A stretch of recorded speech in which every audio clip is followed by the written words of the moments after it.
Assalamualaikum warahmatullahi wabarakatuh. Selamat berjumpa lagi dengan channel saya, Bang Heri Marcelino ya. Di sini saya akan berbagi pengalaman ya, teman-teman sekalian.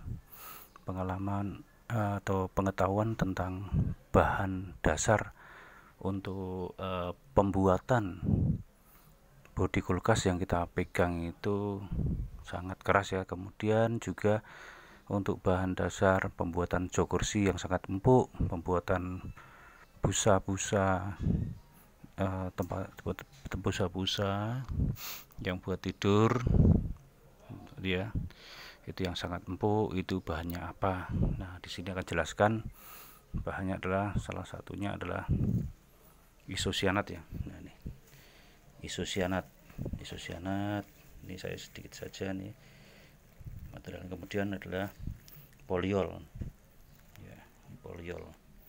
Ini yang isosianat ini saya pegang harus menggunakan plastik ya. Kalau nggak menggunakan plastik, ini sarung tangan plastik, tangan kita kalau kena ini akan berbahaya, karena akan bisa berakibat lengket nanti ya, lengket dan susah dibersihkan.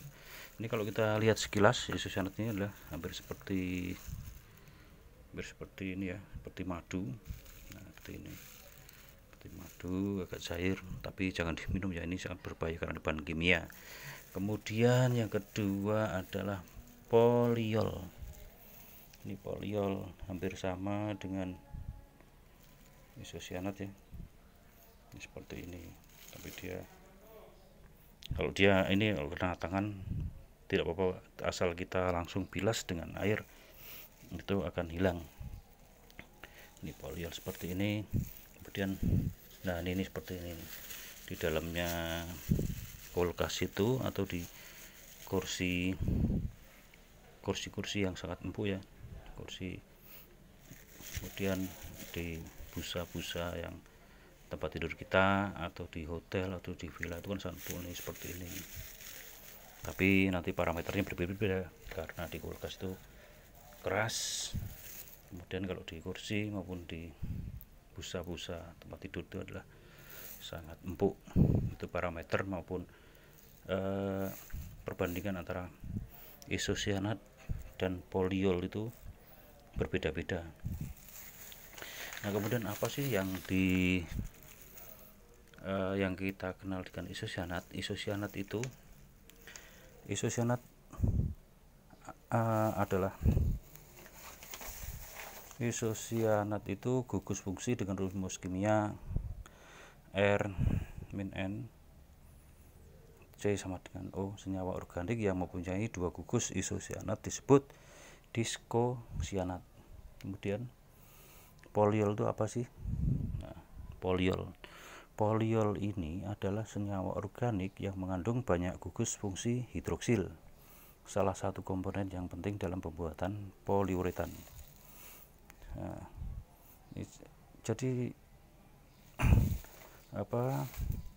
isosianat ini diproduksi bersama poliol untuk memproduksi poliuretan yang disebut polimer. Jadi seperti ini ya, poliuretan seperti ini. Ini bukan kerupuk ya. Sebelum lanjut ke video untuk mixingnya, jangan lupa ya subscribe dan like untuk video saya. Semoga saya bisa berbagi atau share lagi untuk video-video mendatang tentang pengetahuan yang lain ya. Ini tadi saya akan membuktikan kalau isosianat ini ya, isosianat ini dan poliol ini kalau kita mixing, kita aduk jadi satu, itu apa yang akan terjadi? Apakah benar akan seperti ini atau enggak? Ini ya, ini agar lebih jelas ya. Ini seperti ini. Ini di dalamnya kulkas. Tapi kalau kulkas itu lebih keras ya, tapi kalau yang ada di jok kursi, baik kursi mobil, kursi kantor, kursi yang kita miliki ada empuk-empuknya itu ya, bahan bakunya seperti ini, isocyanat dan polyol. Baik, akan segera saya campur ya. Campur nih, saya masukkan isocyanat terlebih dahulu. Nah, segini saja ya, segini saja. Kemudian ini polyol ini akan saya masukkan ya, campur dengan isocyanat ya, kita tuang kira-kira perbandingan 1:1 ya tadi ya. Lalu kita aduk. Apa yang terjadi nih? Kita aduk ya, kita aduk pakai sumpit, kita aduk. Tapi kalau di mesin industri pasti aduknya pakai mixer yang ada speednya maupun parameternya seperti ini. Ini khawatir saya akan ini ya tumpah ya, saya masukkan ke plastik dulu biar nggak kemana-mana karena akan sudah dibersihkan. Ini tadi yang awalnya lah, nah ini pengembangannya seperti ini. Ini berkembang tadi yang sudah saya aduk ya, kita diamkan. Nah, kalau di industri pembuatan kulkas, industri pembuatan jok mobil atau jok-jok kursi yang ada di kantor, yang ada di tempat kita, maupun pembuatan busa-busa tempat tidur, itu ya, itu density-nya pasti berbeda-beda. Nah, untuk mencari density yang empuk untuk kursi maupun sofa itu akan berbeda dengan density yang dihasilkan untuk pembuatan lemari es. Jadi kalau pembuatan lemari es itu kan bodi samping kanan kiri itu kan keras ya, keras. Sedangkan untuk sofa maupun jok itu empuk, pasti parameternya lain, maupun mixingnya itu berapa lama untuk mencapai density tertentu ya. Ini akan saya cek dulu apakah sudah mengeras. Saya akan tutul pakai ini tadi, pakai sumpit nih.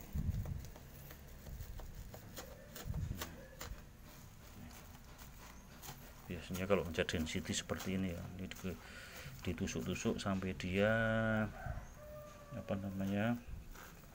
dia itu enggak cair ya, jadi dia lengketnya itu.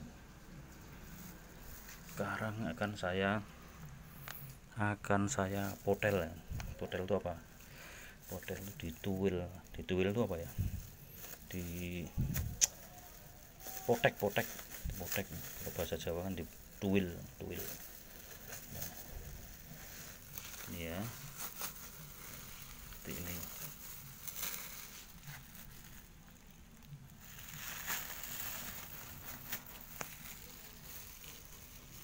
Tapi ini jangan sekali-kali makan ini ya, nanti kalau rekan makan ini akan keracunan, karena ini hanya sebuah pembuktian untuk mencampur bahan baku isocyanat dan polyol.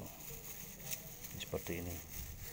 Mungkin kalau di empuknya, kalau di empuknya kalau di pembuatan kulkas mungkin ini kurang keras ya, kurang keras.